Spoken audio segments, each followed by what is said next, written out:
And I've got two amazing guests, James Hummerston Pope and Shane Harrod. We support our agents to run their own businesses and get to keep the lion's share of their commission. Boss, you, as a business owner, You take everything. So both of the methods evidently work. It's just, what do you want to do? I'm a strong believer that trust is growing for estate agent. People are building personal brands. When there's a personal brand and a personal reputation attached to it, trust starts to grow because they can't afford for that reputation to be damaged. There needs to be a key person of influence in the brand in order for the brand to gain any traction. The likability wins the listing, the logic wins the fee. You can't just be nice, have to back it up with something. Let's look at the future of agency. Is it automation or is it personalisation? Personalisation backed up with automation. As that data and transparency is more key in people's decisions, they're going to see that these larger models aren't delivering what they want. Pricing is so important. Consumers and buyers will just switch off the moment they think something's overvalued. It's gone. I really want you to hear this. If you're an estate agent juggling a separate CRM, a standalone website, and these different marketing and prospecting tools, it's time to see what Iceberg Digital, the #1 operating system for estate agents, can do for you. At Gigs & Co. and within the Gigs Group, we use Iceberg, and it's absolutely out of this world. It's a complete ecosystem that makes your agency more efficient and more human focused. We've got AI scouts working behind the scenes, finding the full address details of properties on the market with other agents, matching them to our contact database, and even writing the email outreach. No human can keep up with that, and trust me, it's changed the game for us. So if you're prepared to make big changes to how you work and want to lead the way, just head over to iceberg-digital.co.uk today. And as a listener, use the code GIGSSHOW when you inquire for an exclusive perk on your setup. You're gonna love it. Hi there, welcome to the next episode of Estate Agent Showdown with me, Matt Giggs, and I've got two amazing guests, both travelled miles and miles and miles, and even walked miles and miles and miles to find our brilliant studio here in sunny Peterborough. So, without further ado, my two guests are James Hummerston Pope, and he is the operations director. Is that right? Head of operations. Head of operations. I got it wrong. I asked him about 5 minutes ago. You got it He right, told me, and then I got it wrong. Of Nested. Yes. There you go. Nested work with the one and only Alice. Ah. Yeah, so We'll talk more about Alice. we will. Yeah. We will. Alice?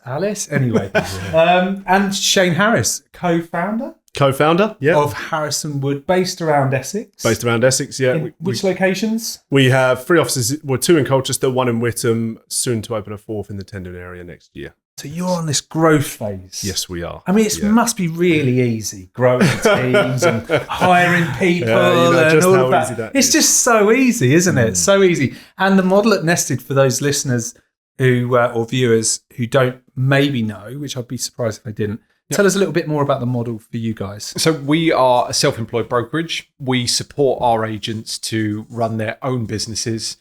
We take the financial burden of things like Rightmove, Zoopla on the market and CRM costs. And as I said, they run their own businesses and get to keep the lion's share of their commission. Wow.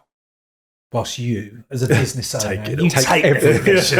So we're going to build this up into a war, right? We've been getting on all too well. It's all been all too good. But which model is going to be the future of UK estate agency? Is it the employed model and you've got teams and structures? Or is it the self-employed model where you're promoting the other person to build their own business? Who wants to go first? I'll let you take the lead on this. I'll take the lead. Confidence in him. Go on. I'm not married to either way, No. to be honest with you. You know, it's probably not the answer you wanted for the Well, no, war. it's the but answer we get, because a lot of people, it's this thing on LinkedIn. If you look at the shop window of LinkedIn, and it's a bit, everyone's sort of criticising models when actually it's not really. yeah, because evidently both work, right? So like we've got good examples of really good employed methods and really good self-employed methods. So both of the methods evidently work. It's just, what do you want to do?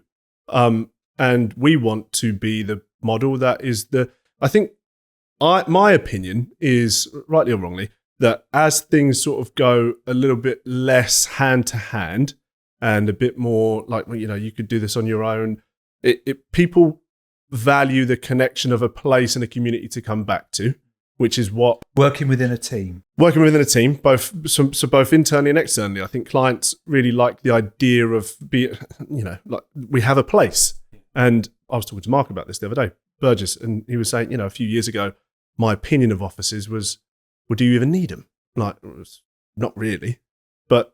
And same, we don't really need them, but it's more of a signal for us that, we're here if you need us, and we're able to be here because we do well enough to be here in the first instance. So, I'm not married to either method. This is just the method that I know and prefer, and maybe a lack of knowledge around what I don't know, which is the hopefully we can dig into method. that. So it'd be interesting for me to learn a little bit more about how that works. So what are your thoughts? I mean, I'm biased, obviously. Of course. I want bias. But no, look, I agree with Shane. I think there's place for both models in this world.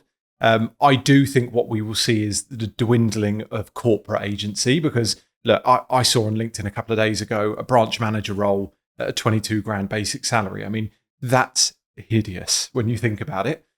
People can't create a living when that's their basic salary. So I believe there's space for both. And there are horses for courses, because there are some people who would never want to be self-employed. Yeah, I agree with that, because I think your base salaries for your branch managers higher than 22, Chad? Yes. Just before we go any further. So the advert I saw was 4. No, no, I agree. And I do actually agree with the dwindling of, and I think it's the same, so you probably won't walk down a high street in 10 years and there'll be 15 estate agents like there are today. The best will remain, which is likely to be the independents. What's your thoughts on that sort of future of that sort of high street, if you like? Where I think it used to be a estate agency road, isn't it? In the days. Kind of still. It depends where you go, I suppose. Dives kind of into still those high street locations.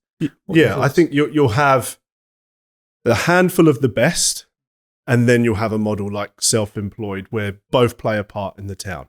I don't think there'll be room for... Because as I mean, you're seeing it yourself in your own business, Matt, as you get better at running an independent business, most markets that I look at, particularly that we work in, are dominated by independent estate agencies. Corporate agencies don't really play a part in the markets that we operate. I mean, they do, but not a significant part. They're more of a like a shop window for ancillary services. So whilst their core product is estate agency, what they really sell is mortgage services and legal services, and that's what makes the money. Our business model makes money in all of the products, but it's hard to do that unless you really are in the top upper quartile of the market, or you're self-employed and you don't need to do a lot. And the house of sale is paramount. Yeah. Rather than just a secondary or a loss leader. Or rather than just that's the hook to get you in. And then now we do mortgages and now we do legal. And I suppose what comes hand in hand with that is if your estate agency part isn't that important, who are you hiring in? Exactly. And then you're paying 22 grand base salaries for a branch manager. Yeah. And then all of a sudden, maybe the quality of leadership or the quality of agents not there. And I suppose with nowadays as well, sort of giving my thoughts here too much, but there's a lot more transparency in terms of results. Yeah, absolutely. Data. And I know you can't hide from it. Yeah. You guys are quite up there with tech and stuff like that. Absolutely. But as that evolves, and the results are pretty transparent, they're there to be seen. Yeah. That's going to shrink that sort of particular sector in the market even more than it currently is. I completely agree. And, not only is there transparency with data that people, consumers can see online, but you're seeing consumer sentiment go from, I mean, we've only got to look at coffee shops as an example. Years ago, people would flock to Starbucks. And don't get me wrong, I went to Starbucks around the corner a moment ago and I had a very nice coffee. But if there was an independent sat there, I would have gone there. Yeah, I would have gone to an independent. But as you say, as that data and transparency is more key in people's decisions, they're going to see that these larger models aren't delivering what they want from their home move or home purchase experience. Do you think the consumer is starting to trust estate agents more? What's your general gut feel around that? Or is it still pretty much the same, seen alongside the likes of maybe parking wardens or politicians? Maybe politicians have got the top of the especially the Chancellor. Surely. Anyway, Rachel, if you're watching, you need to get better at managing people's expectations.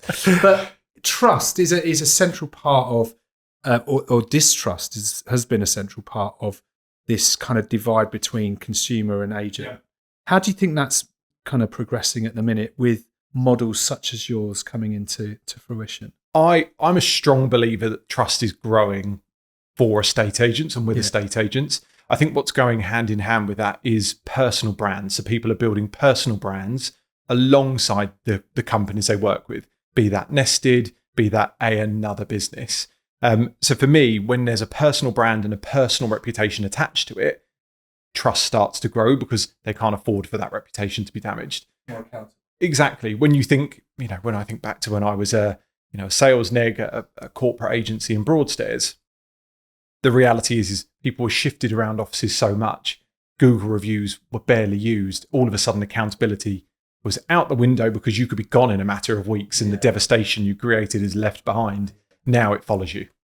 That's a really interesting point, isn't it? How do you feel about that? Yeah, completely agree. And which is why I think corporates have struggled and continue to struggle, because you don't have any personal brand behind the company name. I mean, insert any corporate company name and then nobody really knows who owns that business.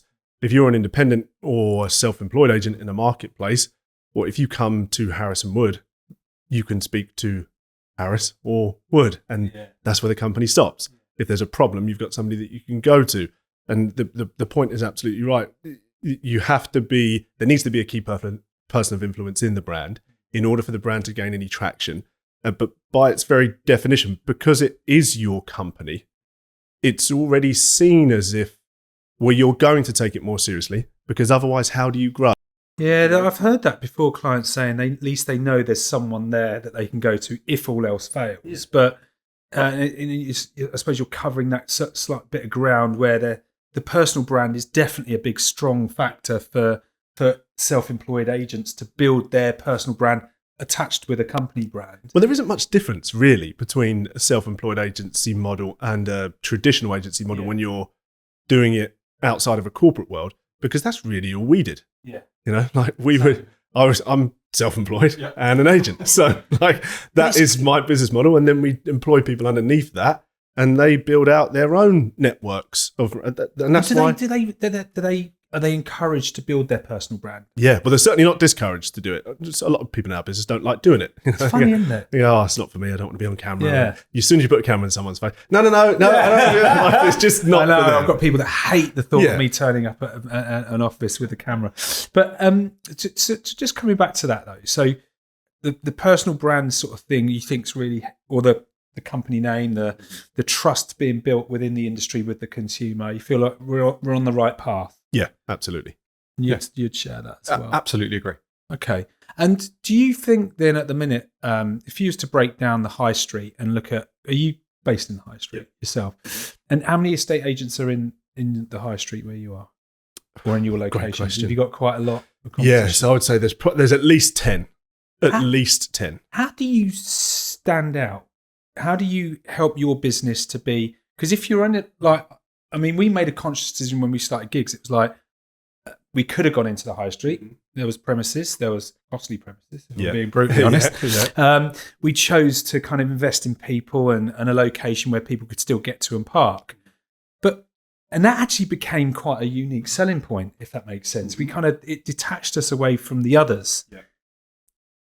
Is that something that you feel sometimes when you're in a group along a high street, you're one of the agents and that differential is hard to then create? Yeah, so we aren't in the high street row, we're just in the town centre. Right, okay. So our office, in fact, there's no other agents on the same road that we're in, but within a really small community. So you're kind of isolated as well? Yeah.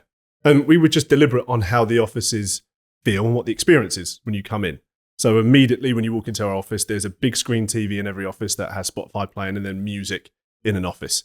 And when I worked in my previous company, I remember being put over the coals because I had a radio on like volume 2, just for a bit of ambience in the office, because I ran a small office in Leon C. And there was 2 or 3 people in there. And when the phone's not ringing and it's a little bit... You feel a bit officey. Let's just loosen it up a little bit. And if someone walks in, it's a bit like... Sorry to disturb you. What's going on in this morgue? So we deliberately just set our offices out to, as soon as you walk into them, they don't feel like you're walking into an estate agency office. Yeah. Properties in the window? Properties in the window, yeah. Well, it depends on the office. We've got an office Our newer style offices are just digital screens. Yeah. And they just rotate. I'm kind of curious about the different routes people are choosing to go down. I mean, you guys are growing, right? Mm-hmm.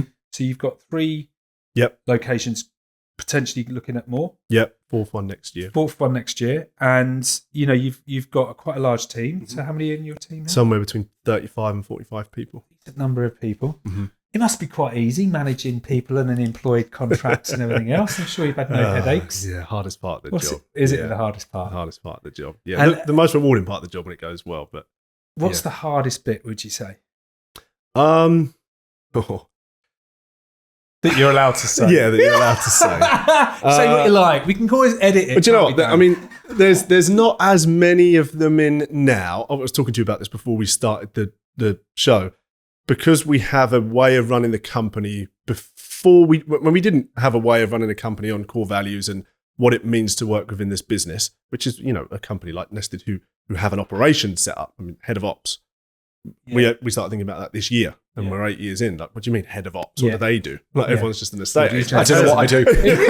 He's going to tell us, isn't he? So we didn't have any real company structure. Yeah. And it's our fault because people come in and we think, well, you're a good agent. You kind of know what you need to do. Sit with us and follow us and then go and do it. And they do for a bit. And then invariably things fall away. And then you go, why are they not doing this now? But it's because there's no structure. There's no processes. There's nothing documented. There's none of that stuff that really what you need to run a company when you go from 5 people around a desk to 45 people across different locations. And so that's been not so much the people in themselves, but the lack of experience that I suppose me and Mark have had in running a business rather than just being an estate agent. So when you don't give the people clarity, expect there to be some problems because what are you measuring them to?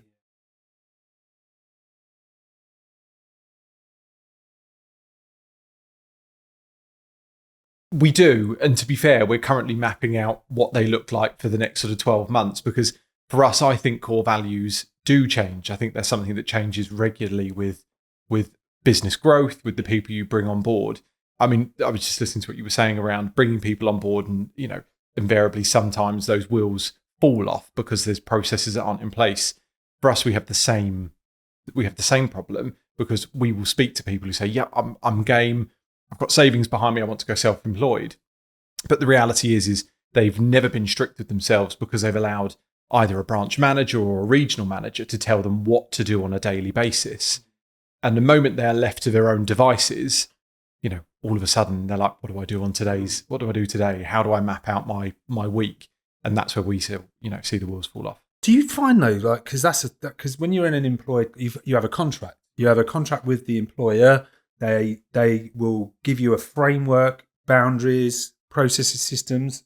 Now, values. This is how you operate within our group. We're investing in you. You've got to invest back. This is what it looks like. You're promoting people to go and do it themselves. Yep.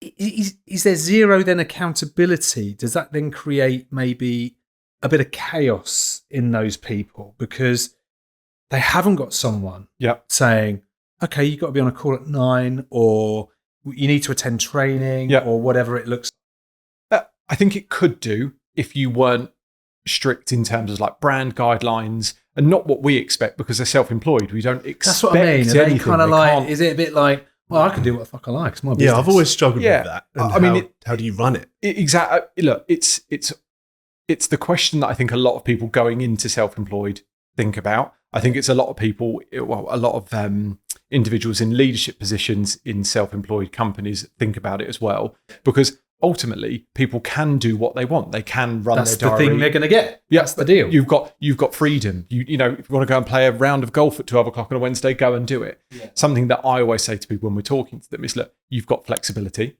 You can run your diary how you want to run it, but flexibility doesn't mean you no longer work. Yeah. Flexibility means it feels you like work it's differently. like that. The analogy that just literally came into mind was like when you're younger, you get a credit card. Yeah. And then you look at what's the limit on the credit card. That's $4,000. Well, you just go and spend $4,000. Yeah. You forget that you've got to pay more than the $4,000 back. Do you know what I mean? And it's that mindset of, if they're focused on freedom and not the actual financial element of, or not the financial, but the element of, I've got to go and hunt. Yeah, exactly. Does it create a big problem with it, with people coming in that sort of first year? To be fair, with us, it hasn't, because we keep bring them very in. close to people. We give them, guidelines to stick to within the first four weeks that they can then carry on. That as long as they stick to those sort of really simple principles, they'll bring business on, price it correctly, and get it sold. I think that's really important. It's those models that say, yeah, come on board, you can earn a load of money, here's the tech you need, off you go, and then never speak to them. After that. For no us, obligations. Exactly. For us, it's all about that support. It's not just come on board and good luck. So what's the sort of success rate of retention then? Because you guys have been going for how long now? Well, we're nearly 10 years. But you changed. But we changed. Yeah. So tell us about that change, because if we didn't, I don't think I covered that bit so much with Alice when she was with us before. We touched on it, but there was a pivot, wasn't there? There was, yeah. So when we were first born, I say first born, and obviously I wasn't there at that time, but Nested was an estate agency. The individuals were employed, and they also offered a product whereby if a customer wanted an upfront payment or an upfront advance on their current home, they could access that through Nested and go on and buy their next property, and we would worry about selling theirs for them, so taking that stress away. We stopped that around, I believe, and Alice may correct me when this comes out, stopped it around December 2019, so just before COVID, which was good. Good time. Yeah, really good time. We're going to give you all this money and then you're going to sell rages. It's like, again, I can take no credit for that. I wasn't there. And then over the next sort of 12 months, Nested saw that the rise in the self-employment movement, more people were moving towards it. Naturally, we would see a way that we could reduce operational costs, but more importantly, give our agents more freedom to earn more money. So then we launched our self-employed model, which we focused initially on in the London area, made sure the concept worked, and then we've started to grow out from there. Yeah. Was it sort of West London? I can't remember now where she's. It sort of started all over. So okay. we had some of our longest standers. We've got Reese in Greenwich, for example. He was with us in an employed position. He moved to self-employed. How was that for him? Let's talk about that. What was that like for him? Because I feel like our country is probably still an employed mindset country, and I know obviously you've got larger self-employed models which are scaling quite quickly at the minute. Albeit they may have a high turnover of people coming in and out. What was that like for, what was his name? Reese. So Reese, kind of, you're earning money, you're employed, you've got your base salary, you kind of know his son, but you're getting commission on top. So there's a halfway house there. Yeah. How was that? Have you ever spoke to him about that kind of that step? Because I suppose it's a step that most of your people coming in are nervous about. Nervous about. Yeah, they're going to be making that step. And look, rightly so, because all of a sudden you go from, as you've mentioned, a salary to having to hunt for yourself and make sure that you earn money. I mean, look, again, I can't talk for what happened at that time because I wasn't there, but I know that Nested supported the agents that went on that journey with them. They had access to their pipeline, so they still earned from their pipeline, so it meant that the income was there. I imagine from Reese, I've never spoken to him directly about it, but I know him well enough to know that he would have been nervous about making the move. But look, he jumped in feet first. And how's he getting on? He's still doing it? Phenomenally well. He caps every year, and he does very, very well. What do you mean by cap, sorry? Cap. Oh, yeah, good point. I should probably say that. We hear cap, don't you? You hear cap in the industry. Certainly Keller Williams used to talk about cap a lot. Yeah, I mean, imagine they cap in EXP and places like that as well. So you've got EXP, I believe, Yopa, you cap as well. But look, a cap for us is once you've pulled in a certain sum of money, for us it's £100,000 inclusive of VAT, you get to keep the vast majority of your commission. You just pay us an admin fee per completion. So it means that, on a 10 grand fee with our 75-25 split, they go from earning before cap 7,500, after cap much closer to the 10. Mm-hmm. And so does the model for you, don't mind if I ask. No, this is what it's about. Does the model for you work as well outside of London and higher? Because I assume commissions are standard across let's just say you charge 1%, 1.5%, whatever your percentage is. That will make a big difference if you're working in Greenwich or Kensington, and not so much if you're working in Clacton. Yep. So is it as effective, the model, geographically across the country, or do some people find it a bit more of a struggle to make money? Yeah, I mean, look, I think it's fair to say that in certain locations where house prices are lower, the volume's got to be relatively high to be able to make the money that they may want to earn. But look, we've got agents in very low priced areas. When we look at the north of the country, have they capped? No. Are they earning more than what they would have done in a high street branch? Yes. And that's doing 3 or 4 but the cost of living there is less than it would be in central London, right? So yeah, exactly. But look, I mean, when you consider a central London agent from a self-employed perspective, I mean, I genuinely don't understand why any agent inside London would ever want to be employed, because they can earn so much more being self-employed. Yeah.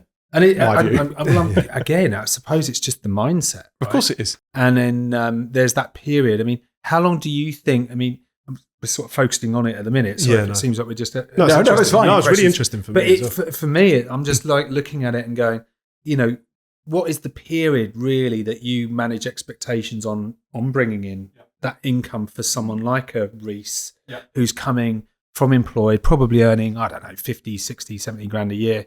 I'm coming in, I'm going to do this. What's the length of time you guys explain to someone that it's realistically, obviously it's dependent on you. Yeah, absolutely. You're not going to get paid realistically until this time. How long does it take? So we always say you're looking at somewhere between, dependent on what you come to the table with, 6 to 9 months before your first completion lands. That's not going to make you a millionaire. You're not going to be able to retire soon off of that completion, but it's going to start the wheels in motion. For us, we say, look, year one is going to be a dry year. That's natural. It's your first year in business. You guys would have experienced it going into business year one, maybe year two, not very comfortable. In the self-employed space, year one is definitely going to be light. You're probably looking at somewhere between, £20,000 to £40,000 worth of total income, just naturally because of how long it takes for a sale to go through. Year two is where you start to really feel the benefit of being self-employed and starting to earn more money. But again, it's down to the individual. If they don't put in the effort, that doesn't come to fruition. Yeah. So are they? Are they? So because it's very different, and you have a similar model to that in various ways. So it's very different running a business than being an agent and who's self-employed. So I suppose are you? Just tell us what the differences are in your kind of viewpoint. Well, just because you're a good estate agent, it doesn't mean you can run a business. No, as we all know. As we all know. Yeah. And I've experienced that myself. Like you think, oh yeah, I can do this, and you go, this is not as easy as I thought. So, are you finding then that they are? And I'm not trying to put words in your mouth. No. They are employed, really, but just not contractually, because they're not actually doing anything that is I'm running my business, other than set up a limited company and then here's how you get paid. Here's all the framework from us. Like, I don't know whether you give them the valuations or they've got to source their own valuations, because I can't in my mind figure out, well, how does somebody who goes from, well, I'm a good neg to I can fucking run my own business. I'm a really good operator. It's a completely different thing. So it's like the well, you answered the question. Sorry, James. No, it's fine. I mean, look, I suppose from my viewpoint, horses for courses. There are some people who they may want to take that leap, but it's never going to be right for them because they can't run a business. The individuals that we partner with are those that they may not have great business acumen, but we can help and support them and teach them those things. So we'll put them in contact with a great accountant that can show them how to run their books and their accounts properly. From a marketing perspective, we give them the freedom with brand guidelines to go and create what they want, but we'll help them and support them with that. In terms of operations, we'll help them build a business plan for the next year. What does that run rate look like, and what do they need to achieve to be able to be successful? What does that look like for them? So no, they're not self-employed. They're self-employed, not employed under us, but they've just got the support of I'm going to say, fantastic brand and great back-end support to be able to help them run, because they're not on their own. Well, just coming back to, because there's different cultural things going on here. So a lot of yours, how many agents are there at Nested at the minute? We're around 75. So let's say you've got 75 different locations, 75 different people working remotely, and you've got 3 locations with around 40 people in it. What's the easiest way of getting your culture right? Is it having them all in offices, working together, constant communication, or on a screen, if you like, and working remotely? What are your...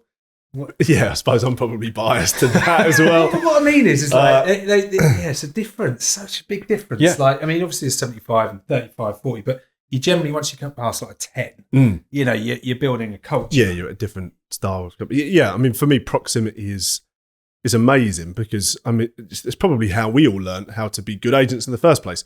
I was in a team of really, really good people, and that made me better. And because I got to see them every day, and I was with them every day, and here's how so-and-so overcome that objection. Yeah, that's actually really good. I put that in my toolbox.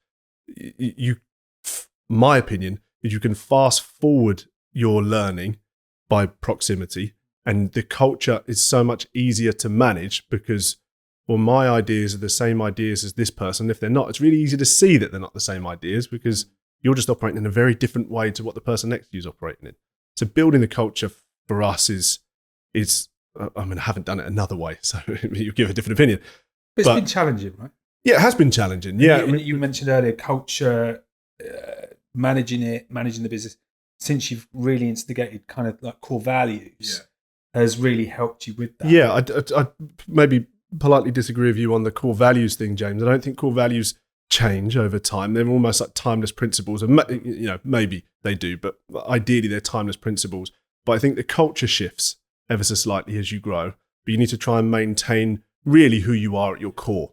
And if who you are at your core is this style company, unless the landscape changes around you. How did you get to your values? Did you kind of go back in time to when you started, or did you have them at the start and then you changed them, or what was that like? It was just established who we were as people, because we have to live them, right? So like the core values. Really yours and Mark. Start from us. Okay. Because if I can't be these things, we have 4: hungry, humble, helpful, and honour. If I don't exhibit those traits, well, then they're just words on the wall, really. Like if I come in and I'm like, I'm not that bothered about that stuff. He's not very hungry. And then you going down on the neck and go, why have you not done this? Like that doesn't work. So like we all have to have that from the top level down. And how do you instigate that in terms of, because you're bringing people in to kind of live and breathe your values. Yeah. How do you influence that? How do you make sure that takes place? Interview process. Yeah, interview process is crucial. Yeah. And for us, particularly this year, as I mentioned before we started, we've lost a few people along the way. What happened there? Come on. Yeah, so I want to know now. Yeah. Well, this is what we rolled out this together. You know, and when there's change, of course, it's a little bit. Oh, people hate change. Yeah, and it's who are these guys? They're not the people that we thought they were, and like, why are we having to do core value speeches and things now? And why are they judging me like this? Like, everything was fine, but we lost a few people because we were in the argument, and I don't know if either of you have experienced this yourselves, but when you get in the argument of, well, I've hit my figures, what's the problem?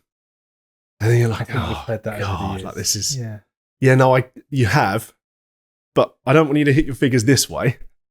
I'd like you to hit your figures without pissing everybody off, because that would just be a better way to hit your figures.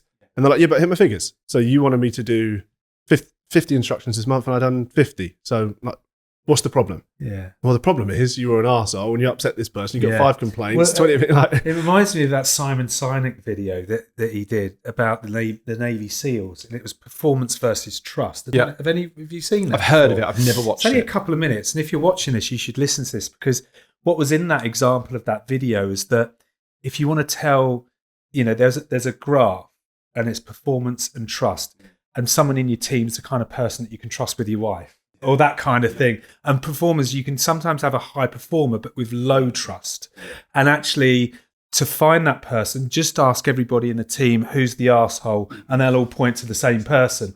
And actually, that's the person that's been encouraged to stay in estate agency teams for years. Yeah. And you end up seeing teams evolve around them, or revolve, if you like, a revolving door, because that person they remain because they hit the numbers. Yeah, that's but actually point. The fucking whole place falls down because of that idiot, And that's an awesome point, because that's exactly what we experienced throughout the course of this year, particularly in an office where there's high targets, because you have a high performer and you think, oh God, I know they're a bit of an issue, but they are performing well, and you almost try and justify it to yourself. And that's what we've done for too long. And your costs are higher than ever, and everything's going up, and you've got a lady or a gentleman, I don't know, we won't name names, they're nailing the part that's really going to lead to business income, and you take them out because of values. That's pretty courageous. Yeah, but it doesn't in the end, because all that happens is, like you said, people revolve around them, and you keep the problem and everybody else who's good that you think, well, actually, if this person wasn't here, they could be a superstar. Yeah. But their you lights see them dimmed. come through, don't you? Yeah, and we've seen that. We saw that firsthand, particularly this year in an office that we've got. That person's a problem. They're performing, but they're a problem.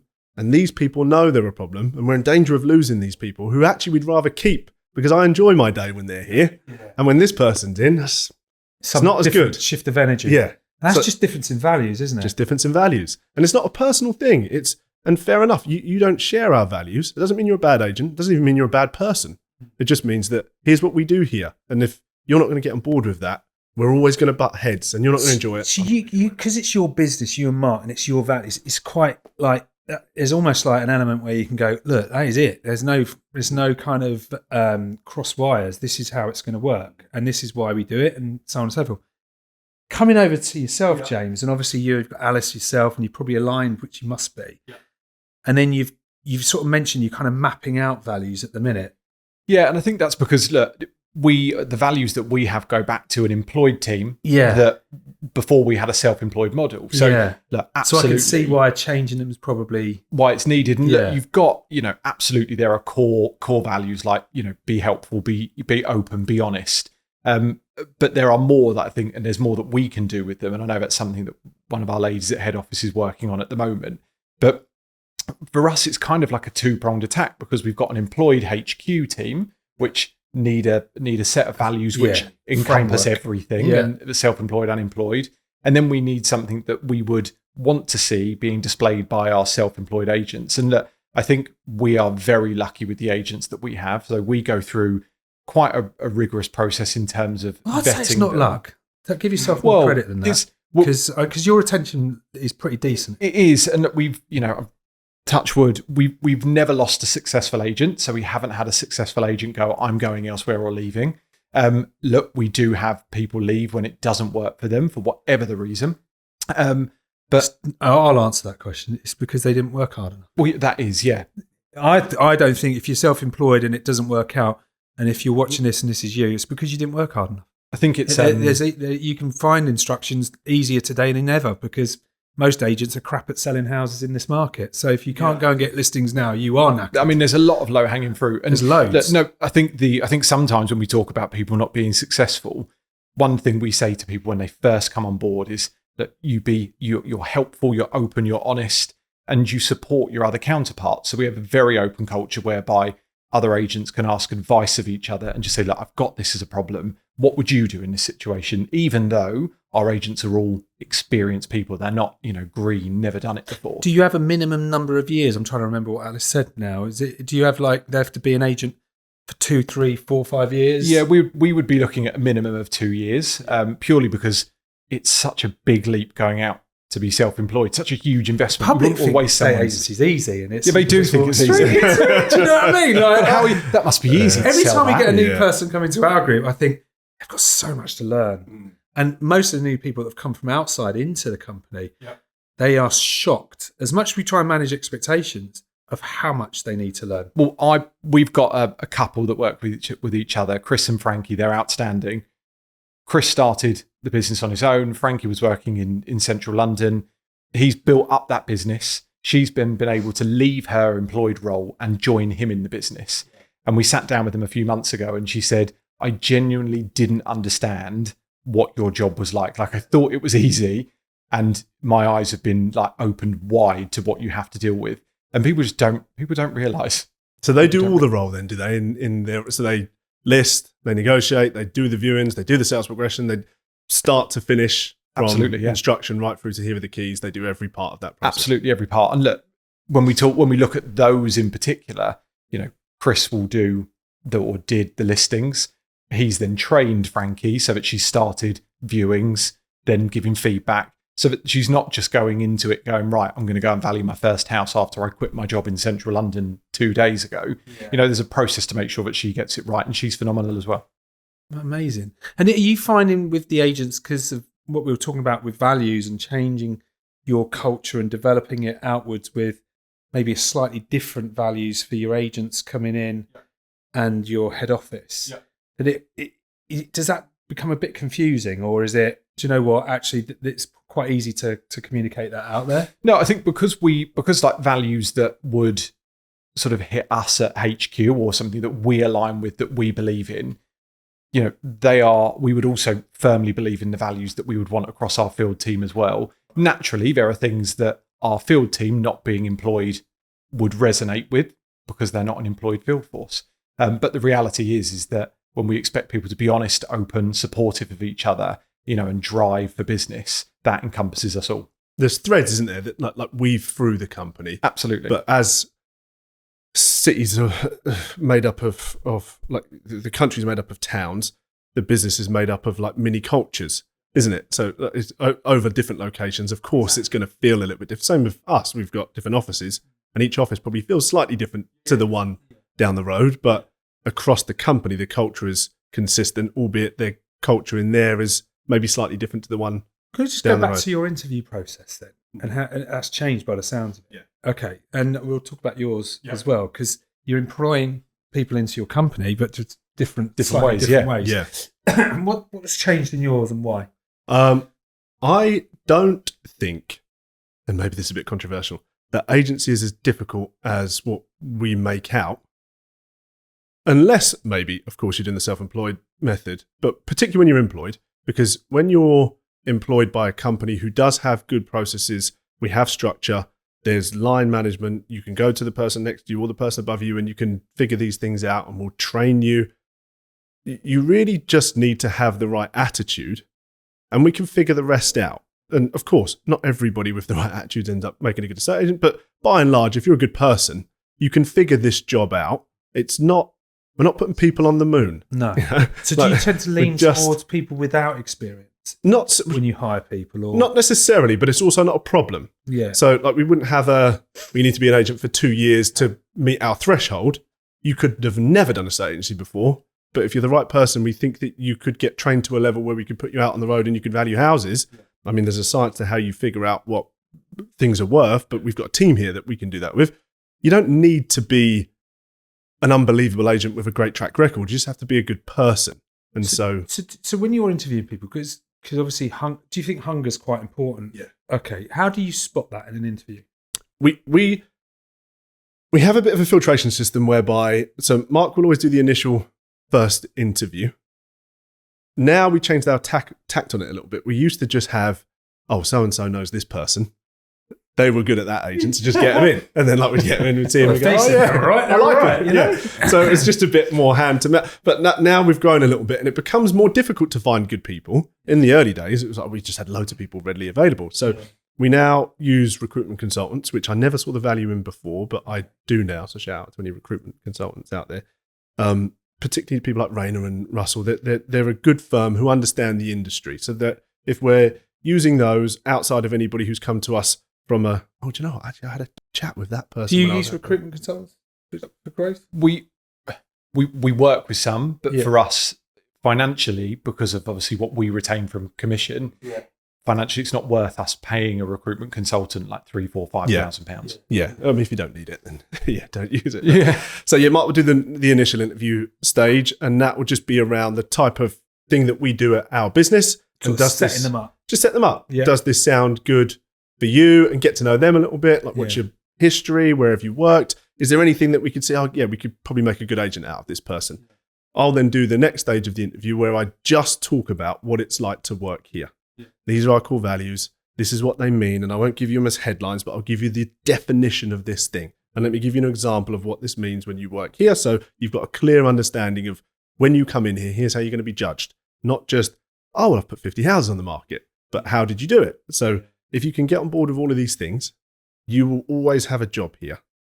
As long as you meet this threshold, you're hitting your numbers, everybody's happy. Okay. If you can't do that, you might as well just tell us now. How do you get to understand if they're hungry? What would be when I say hungry, because I think if you're in sales, there has to be a bit of drive. Yeah, you're never really going to know at interview stage, are you? Because we all put on our best dress. Best performance. And you're like, yeah, I'm the hungriest person in the world. Yeah. But that's what your probation's for. Yeah. You know? What's your probation? 3 months, yeah. 3 months. But it was just nothing before. It was like, oh, come in, and then 8 months would pass. They go, did I pass it? Go, oh, yeah, you did pass it. They were just trying to, you know. So we're just agents running a business. But now it's a lot more structured. So we go, do they come into the business and see what it's like as well? Sometimes we do trial days. Yeah, sometimes we do. Sometimes we depending on the position. Because if the position's a more senior position and more important, then you want to get it right early on, and you want to see what that person's like within the company. So we do that quite a lot, particularly in our lettings department. If it's a more senior role, they'll come in for a trial and we'll get a feel. The team will sort of sit down at the end of the day and we'll go, what did you all think? I don't know. There was just something a bit off that. And everybody is unanimous in it. There was just something off that person. Culture but that's what your probation's for. Yeah. You know, we used to really fret about, is this person going to do the numbers? Are they not? But because we had no real structure around, well, if they come in, and after 4 weeks, they aren't where we need them to be, then what are we going to do then? And then after 8 weeks, what are we going to do then? And then at 12 weeks, does it even get to 12 weeks? Yeah. So we've just almost left it open. And do you go through the numbers in the interview? Do you kind of go, well, look, this is what we're going to need you to do. This is what we need you to bank. Or is it scaled back? Let's, fit you in first. Yeah, more scaled back. Okay. Yeah. Okay. So you're looking to bring people into a business role of owner as such. Is there an interview process that's quite stringent there, or what does that look like? Yeah, I mean, for us that are... Yeah, I mean, look, for us, it's about, because it's a partnership with us. So, when someone partners with Nested, they get a protected territory. So it means we can't put anyone else in there. So we have to make sure... Giving them access to exclusivity. Yeah, exactly. And look, for us, it's about making sure that they are the right person for the business and we are the right business for them. So we start with an initial call. That's normally me, understanding a bit about their background and really giving them a bit of flavour about Nested, what it's about. How long does it take you before you think, fucking hell, there's no chance of going with this person? It can be 5 minutes. Yeah. What's the red flag? The biggest one for us is how many leads do you give us a month? Okay, because that basically tells you, I ain't prepared to do it. Yeah. I'm not confident. Yeah. Or whatever. Ours is how much holiday do I get? Great. Yeah. But it is, it's a self-employed role with us. You've got to go and hunt for your food. So if they come onto a call and say, what are you going to give me to grow my business? How many leads are you going to give? It's like, hang on a minute. This isn't how this works. Yeah. Let's have a chat and tell you what the reality is going to be like and what it's going to feel like. So is it a reality conversation at that stage? Look, we're going to prepare you for what's to come. I think it depends on what that initial conversation starts like. So if someone's relatively open to, touting, going knocking on doors, that should just be a very free flowing conversation around Nested and their experience and what they want to achieve. If they then start saying, how many leads are you going to give me? How do you support with valuations? Things that actually they should be capable of doing themselves, then it's far more of a look. I don't think this is going to be right for you. These are the reasons why. Do you think I'm wrong? And there are plenty of people who say, yeah, actually, do you know what? You're not going to be the right agency for me because I want to be supplied with valuation leads and just go and do the business. One thing I actually would give you guys credit for, particularly on the self-employed model, is there has to have been a raising caliber of standard of the people that we now have in our industry. Because if you are doing that, I don't know how much you've got, what was it, 30% the self-employed model grew last year? Yeah. If that field is growing at that rate, well, if you're not cut out for it or aren't very good, you won't last. No, you won't. And so if you are lasting, then by definition, you must be good. And then the caliber of everybody else. Have you had anybody come out of the self-employed model come to you for a role? Good question.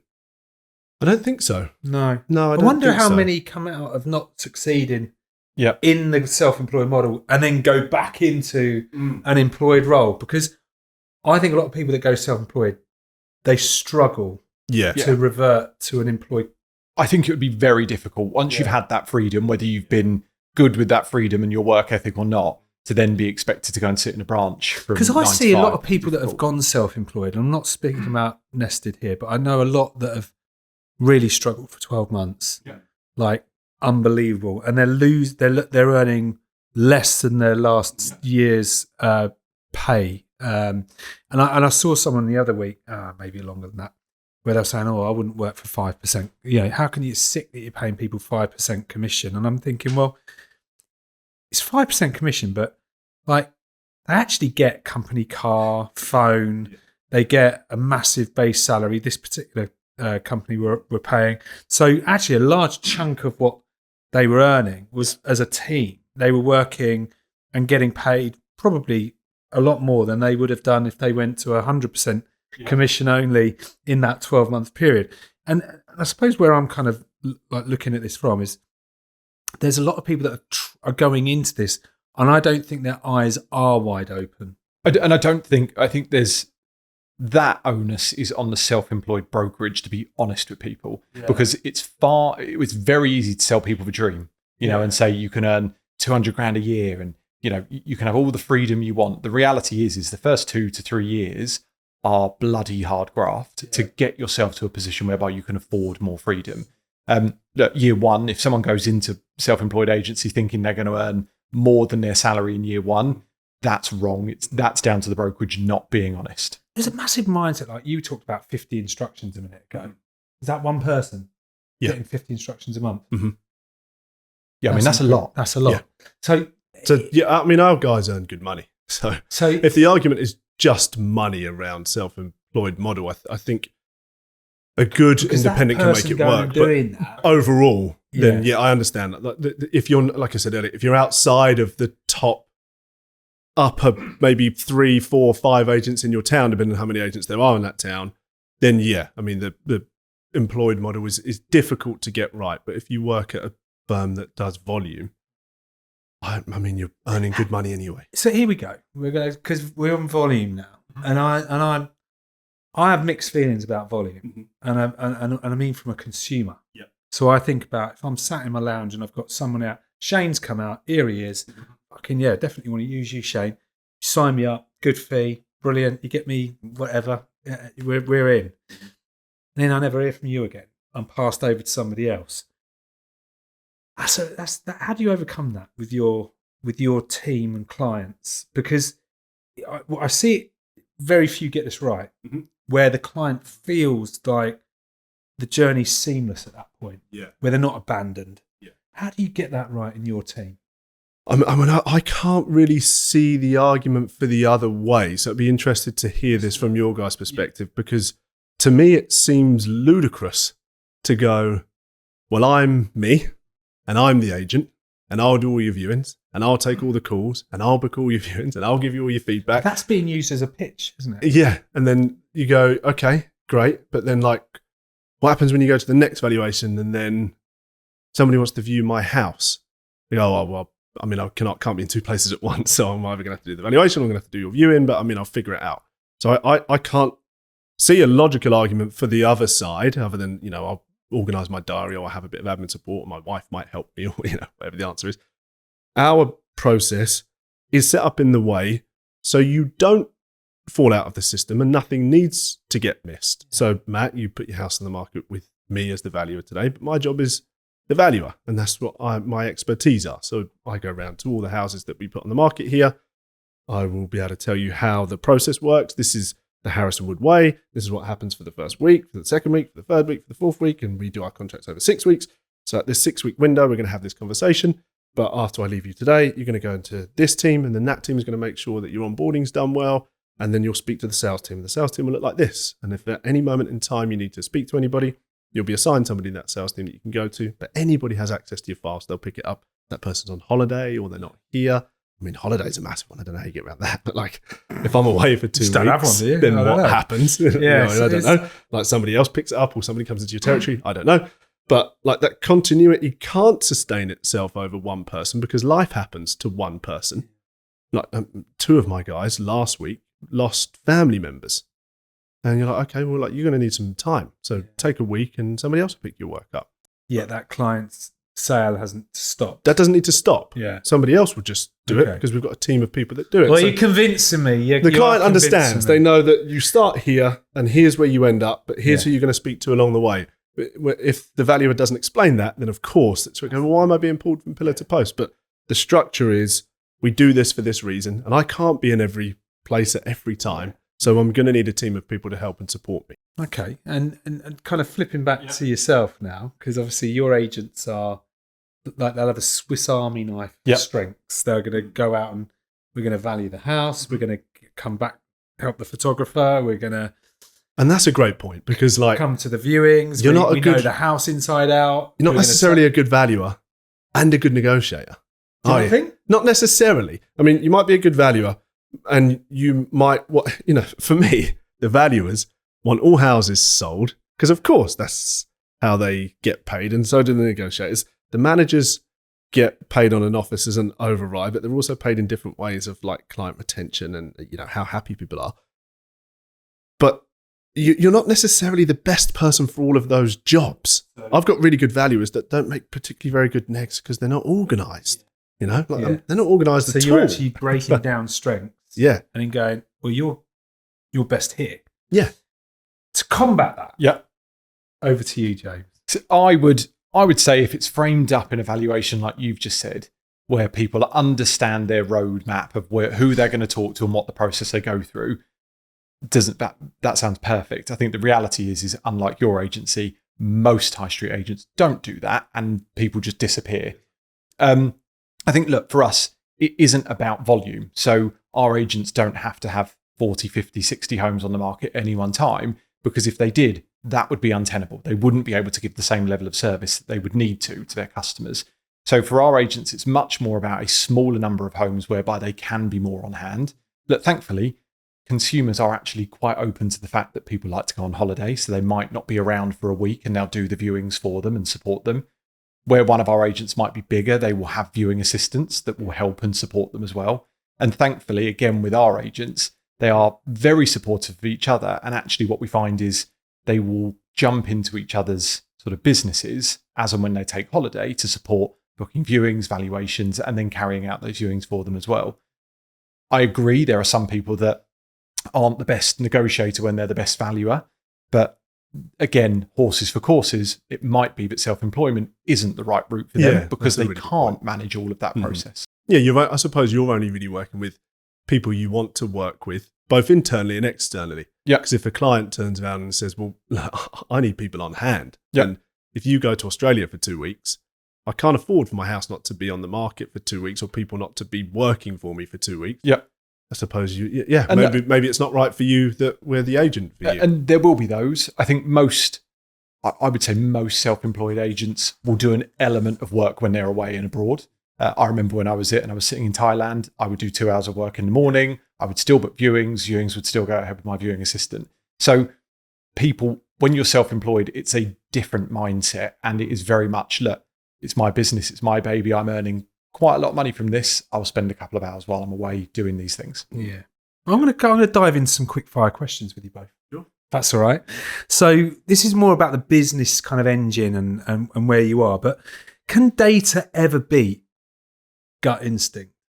I need to come back on that. No, I don't think it can. I think data backs up a gut instinct. That's probably a really good way to good way to frame it. Cut that first. That's got to stay in. Does culture still scale without strong systems? No. Really? Why is that? But without systems, everything falls down. You could have the best culture in the world, but if nobody knows what they're supposed to be doing. Like a house of cards or whatever you call it. What about yourself? Sorry, I completely agree with that. I completely agree with that. Without systems in place, culture falls apart and the wheels come off. Okay. What wins listings? Logic or likability? So in other words, you're now leaning back towards maybe the last answer. I don't know. I would say likability.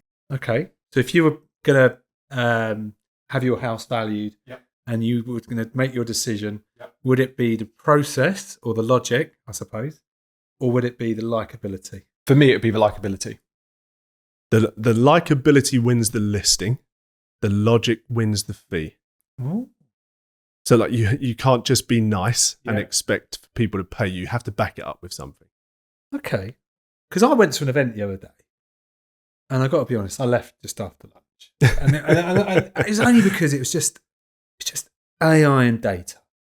All it was. And I was just a bit like I've taken my injection from Mark Burgess on Yeah. AI, right? That's enough for me. So maybe it's just me, right? Yeah. So I'm done on it just for a bit. I kind of want us to not forget that we're humans.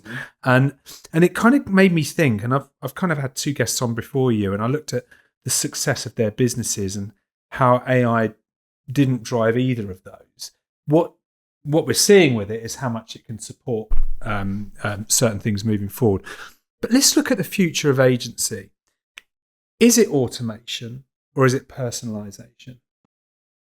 Personalisation backed up with I'm not automation. going to have to keep fucking going. Yeah. We're like politicians sat Yeah. here firmly That's all right. on the But fence. but personalisation first. Personalisation first. Yeah, but I mean, AI would just make personalisation easier.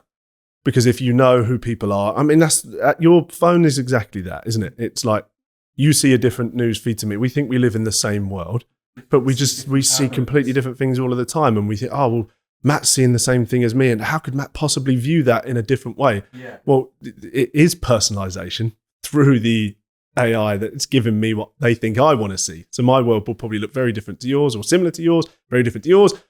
But we think we're living in the same world, but it's personal to me. So if the data, you can't deny the strength of the data if used well. Yeah. It's like when you see adverts, isn't it? When you're watching your TV, actually, you're not watching what the other people down the road are watching. Yeah. It's been geared around you, Yeah. and actually your insight. What are your thoughts? Automation, initially, more for the fact that it's going to make agents, or can with the right processes, more effective and give them more time to give their clients more personalisation. Okay, that's interesting. Yeah, I like that. How do you scale a business without losing the personal touch? Personal touch with the client. Yeah, because I still think that's really important. Yeah, it's very important because it's such an emotional transaction, isn't it? Like because we do it in mass. Yeah. Sometimes there's that it's another house sale, but actually when you sit in the seat of the seller, which I did recently this year, you realise how stressful it is and how much emotion is carried with it. And not all moves are happy moves. Some moves are, well, I need to move because of my financial circumstances or we're separating. So you have to just, that's why having a team, I feel, who is there, and particularly within and self-employed the same, you're in a town and a community that you know, and you know really, really well. So you probably know the people and people of the people that they know. So it already is personal to you because you are part of that community. Yeah, that makes sense. Yeah. So how do you scale without losing the personal touch? It's a difficult one. I think for me, it's understanding that if you can't be, an individual can't be the face of a business that keeps on scaling and be customer facing all the time, because otherwise you're dealing with 50, 60, 70 instructions. So again, it's then about being open and upfront with your clients that you have a team of people around you. You're always available to talk to should something need to be done, but you have a team of people. You build an expert team around you, viewing assistant, sales progressor, when we're talking about an individual agent that helps your business scale and grow. I hear a lot in the industry, kind of watch around, and you hear a lot of people talk about contract lengths. You touched on it earlier, actually. I think you said 6 weeks. And there's a lot of agents saying 0 weeks. Mm-hmm. What are your thoughts? Should there be a period of contract or not?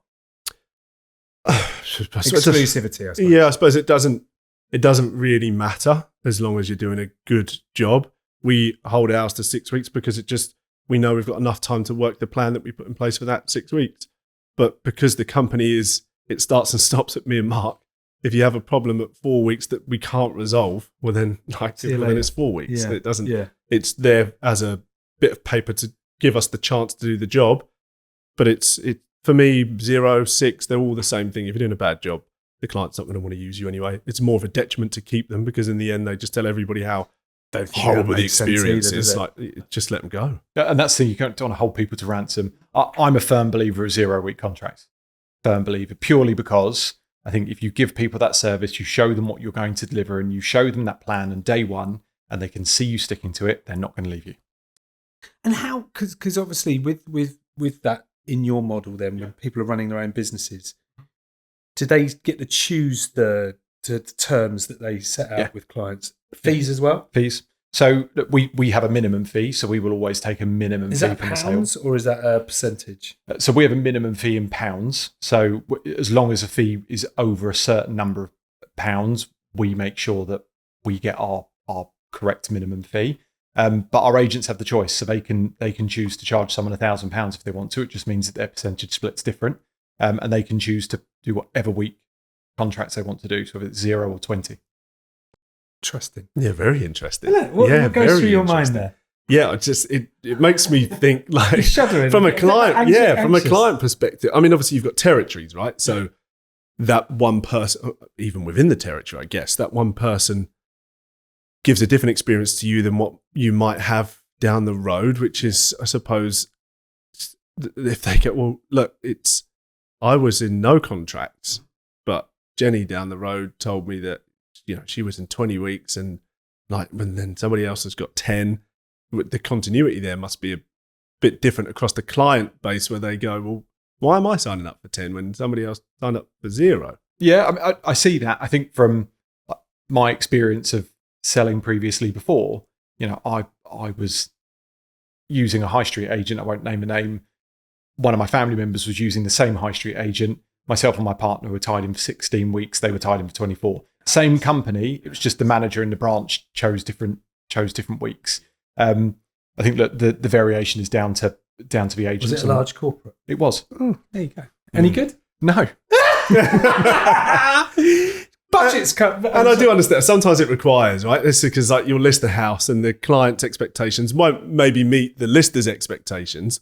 And as a lister, look, I'm going to need a bit more time with this. If we want to try and work to this number, which is ambitious, I think we're going to need a little bit more time than just, this is going to be sold in the first 2 weeks. Yeah. I don't want you ringing and me that's up. I think that's a fair conversation. And I'm thinking the average time of sale has, we go back to COVID market and houses being sold within hours, and now it's probably a little bit longer. And I know that some agents are investing a lot more up front in marketing and stuff like that. Do you guys do a marketing fee? No. Do you? Some of our agents do, not many. It's interesting to say about the number of days it takes to sell. I was actually looking at it only a couple of days ago for some stats for Nested. And across the UK, I think up north, things are moving relatively quickly. I think it's about 19 days on average that a property goes under offer. So really quick. Down south is 50 to 60. Yeah. So much slower. So we think property takes a long time to go under offer. When it's not priced correctly and the marketing strategy's shit, it does take a long time to go under offer. But when it's done properly and there's a strategy in place that an agent adheres to, things still sell relatively quickly. We've got the budget coming up. That's going to be interesting. What's your predictions there? What are you thinking, and how do you think it's going to affect your business? I don't get involved in politics, and I do not. Tell the viewers why that is. I mean, what? Just purely because you get yourself caught up in these. Well, what's going to happen to me? And that's up to you. Yeah, really. You've got no control. You've got no control. It's going to happen anyway. Yeah. Whether I moan about it and I fret about it and I worry about it and I watch it, or I don't, it's going to happen anyway. The accountant will tell me what needs to happen from a tax perspective and how much we need to pay people and all that sort of stuff. And we'll do what we need to do, and I'll carry on running my business the same way. It's the fear porn that we have around these things just holds everybody. Trouble is, once you start watching it, you get more of it. Yeah. Yeah. And the problem is it's not going to make any difference anyway. No. I can't watch politics anymore purely because I think if I did, I think I'd probably be more pushed on actually trying to get into politics to try and make a difference. That's so funny. I feel the same. Yeah, and so I have to steer clear of it. Yeah. My other half is passionately against certain parties, and I have to steer clear of it because otherwise I'll be like, right, where do I sign up to be the local run for MP for X party? Look, you can't let the budget stop you from doing things. No. What do you need to do though? What do you do? Because turn it off. Turn it off. I think there's an element of being informed around what's going on. So you if someone ever asks you questions, you've got at least a base bit of knowledge. But I think for me, it's about shut out the rhetoric because you'll hear 20 different opinions on the same topic. Yeah. And if you get into one channel, you stay in that channel. Exactly. That's an echo chamber as well, isn't exactly. So it's all biased then. And it's about continuing to do the right things for your business to move it forward. Well, here's my, because I've probably spent 2 or 3 years now probably being an observer a lot more than I was. Like, I used to say exactly the same as yourself. And it's a much nicer place to live, if I'm being brutally honest. Because you do end up taking sides. Yeah, of course you do. And not every side is perfect. No. Right? In fact, you could go, I like a bit of this, a little bit of this, and a little bit of that. And I think the perfect storm would be to work together as a country instead of against each other and create divides. And actually, my share for politicians is that you just don't know how to tell the truth. You're all fucking liars and you don't really care. You're doing it deliberately to win something. And then as soon as you've got what you've wanted, you go against it and make bullshit excuse after bullshit excuse. So there's really no point us voting for you in the first place because none of you do what you say you're going to do. You're just a bunch of fucking liars. So that's my bit on politics. But where I've made the mistake, and I'm going to have to say this as well, is that I consume too much. And then you start thinking about, shit, what have I got to do? And the fear loop starts. And actually, when you go into business, and you go into your business tomorrow, if you went and sat with, was it Frankie and Chris, Frankie and Chris, and you go to one of your branches and you sit in there, have they followed up or spoken to maybe enough of their current clients about what they could do to sell their home before Christmas? Yeah. And the answer is no. There's always opportunities. And estate agency is one of the best places to find those opportunities because there are so many out there. Yeah. There's either a client that you've registered that's on with another agent and not getting any communication, not getting anywhere fast, and they need help. There's one. Or there's someone that you're already working with at the minute and they need your support and help. And you ought to go around and focus on that before trying to win more new business. So focusing on what you can control is paramount. And you're two really, you look at your healthy chaps. Right? I try. But I think one of the best habits you can pick up, and I'm certainly going to have to start doing this again, is to switch off and switch on to more people that inspire you or inspire me, and follow people that have similar values in terms of content creation and so on and so forth. Choose your news. You heard it there. Well, you don't know who to vote for because you know that everybody lies. They're just liars. So and they'll say whatever. It's so easy to be in opposition, isn't it? Of course it is. They blame. All we do is blame each other. No accountability. He's a liar. There's no accountability. You can say what you're going to want to hear. And then once we get in, stick your fingers up. We've got 4 years. It's a bit like some estate agents in valuations. Yeah. Oh my God. Absolutely. Well, sign up for 20 weeks. Let's bring it back to that. Yeah. Because actually, when I looked at in one of our areas, the average estate agent had reduced property values by nearly 7% in the last 12 months. And yet I can't say the housing market fell by that amount.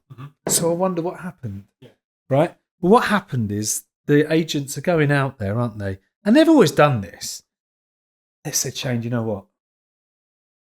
I reckon you'll get £1 million for your house. And then the vendor looks a little bit surprised. And then they said, well, that's the maximum. They do the old classic. But we're not in that marketplace, are we, at the minute? Pricing is so important.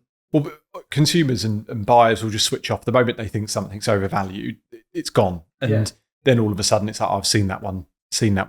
That's been on now for 3 weeks. And you see reduce. Exactly, and it looks terrible. Yeah. So why are estate agents still doing it? I think it's habit. It's habit. They've got, when we look at some of these corporate agencies, they've got instruction and like listing numbers that they've got to hit. For them, it's about making sure they get those on. I mean, I made the mistake on one this year, and I hate to even admit it. It's that they're splitting up, and the other half was like, no, it's got to go on at this price. Like, the guy was like, come on, man, we want to use you. Oh, yeah, okay, and it's like 1.3 million. It wasn't. It's probably $1 million over, right? And we're now at 1.1, 6 months later.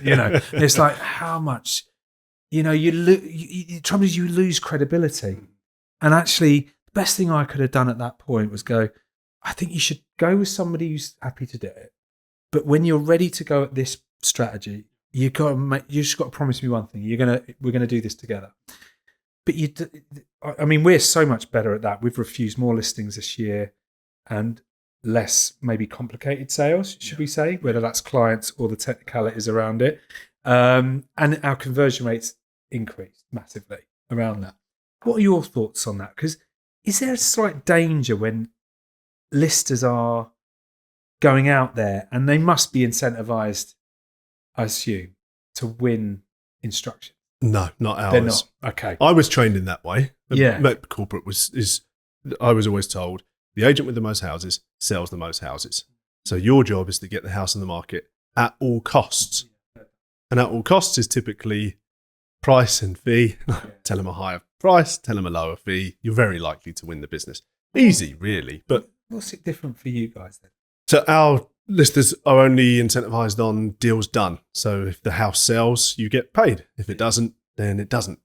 And it's also reputational damage for us. It's probably different because we're not a corporate business and the contract lengths aren't 20 weeks. So you've got 5 months to work it down. And if you need to, you hammer them at month 3 and then again at 3.5 and then at 4 and then we'll have it sold by month 5. So, you've got time to work on it. Ours is reputational damage if we get it wrong. And don't get me wrong, we do get it wrong. Not intentionally, but because we just don't know. Well, look, let's be honest, right? I've sold houses for way more than I've expected. Yeah. And a lot less. Exactly. So you can't say exactly. So there's no it's worth this and no more and that and no less because I've been wrong. I've been like, I sold it for way more. Sorry. Great news. But I think that's actually sometimes what we forget as agents. You're not going around there to value it. Yeah. You're going around there to agree a marketing price. How you're going to market it. And that's something that I hear more agents talking about. It's not a valuation. We do free pricing. We could discuss even up to 3 prices. So it could be event price where we have an open house and you have it 5-10% lower than the true correct price, the correct price which is in line with the market. Aspirational, in brackets overprice potentially, unless it's very unique. But I think what's interesting is that we're still there, aren't we, as a country where vendors are they're just being bullshitted. Yeah. And I think you're right. They're kind of like you said, what's your fees? Is one of the first questions some clients ask. What's your fee? I had someone message me the other day, who I know. They said, oh, Matt, we're thinking of selling the house. Can you just let us know what your fees are? And I said, a lot more than everybody else's. And they were like, why is that then? I said, well, that's the next part of the conversation, isn't it? We'll come and show you that actually you're going to get a lot more money in your back pocket. Yeah. So, do you want that or the cheaper fee? But the point is that I wonder why it's still, because this is decades. How long have you been an agent now? 2009. So what year are you now? 2025, 2026. 16, 17 years. 17 I'm 22 years now. Bloody hell. So this is not new, is it? No. It's been happening it's been happening since the 90s. People out there who are sitting in their houses thinking, I'm going to make my decision based on the lowest fee and the highest price? I think because we look at, in our industry, probably valuers and me up until recently, we look at a customer as a client, whatever you want to call them, as somebody who instructs you to sell their house. When they're not actually a customer, really, are they? Like the customers that you have, when you look at the cost to acquire a customer, is somebody who pays you money, or is at least how we've now defined what a customer is in our business. Until then, they're a potential client. I also feel the client stroke customer feels that same way. Well, why am I going to pay your friend as an example? Why am I going to pay you that, Matt, when I could pay somebody else this? Well, you're not actually paying me fuck all. I'm going to do everything for free. Up until the point that you've got a result that you want. And if you're not happy with that result, based on what you're paying me, well, then I'll cover the fee and get you a little bit more money to cover that fee. I think we're a culture that feels like, we always need a bargain in the UK. And, why would I pay you that? But I think when you get around that, for the mindset shift between us as agents and the customers who we're serving, you're not actually paying us anything until we've done the job. And if we don't do it to the degree of which you're happy with, you're never going to pay us. Yeah. Everything is all a Do you cost. think that model kind of like is also a challenge in itself? Yeah. The no fee, no sale, no fee model. Yeah, it's a challenge because obviously it's like from a, I don't know how it works from a self-employed perspective, but ours is obviously all cost until such time as There's 6 not, 9 there's not months many later. other industries that do it this way. I mean, No. I mean, a lot of agents, they take an upfront fee, don't Yeah, they? Or yeah. if you withdraw, we take a small marketing fee I can't and all remember that who it sort was. of It might stuff. have been Ian McKenzie. I was having a call with because he's going to come on the podcast. And he's got the guild. So the guild have got all of these businesses. We were just chatting about saying, yeah, you wonder why there's not like a third. Yeah. You know, let's say it's 1.5%, just for this argument. You pay 0.5% up front. You pay 0.5% to get it sold. And then another 0.5% when you're over the line. You And should just speak think, to Ben at Keystone yeah. because they've got a model similar to that where clients pay up front. At Ben Roberts, I think his name is. Yeah. At Keystone. They have a model similar to that where clients pay up front to not have to pay the full fee later. That's it. This is what Ian Preston talks about. Yeah. Yeah, Greenhouse OS. Yeah. Interesting model. See, I think that sounds great, but until consumers, sellers Well, it's the can conditioning. be confident that Yeah. the person's not bullshitting them, Yeah, they're not going to say, yeah, fine, I'll agree to that. Well, because Purple Bricks used to charge people up front, didn't they? And then they made a bit of a pig's ear of it in the nicest possible way over a long period of time, and trust was lost on that. So you wonder whether people just been scarred by that. It's been really good to talk to you both today. And I've Thank you really for having enjoyed us. having a nice conversation about all things estate agency. There's been no fighting. No, there hasn't. We've been very friendly. It's a bit been a really good disappointing, to be conversation. Hoping for more Well, fireworks. I can pick up a couple of interesting conversations. But no, I think one of the things is that we may have different perspectives and we may have different models, which you guys clearly have. But one outcome we're all looking for is to improve the property market, the property industry, and how people operate within it. So congratulations on you doing your bit over there in Nested, and congratulations on what you guys have achieved.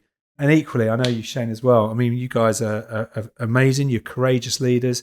You're making big decisions. You're not sitting on your laurels. And that takes a lot of spirit as well. So well done.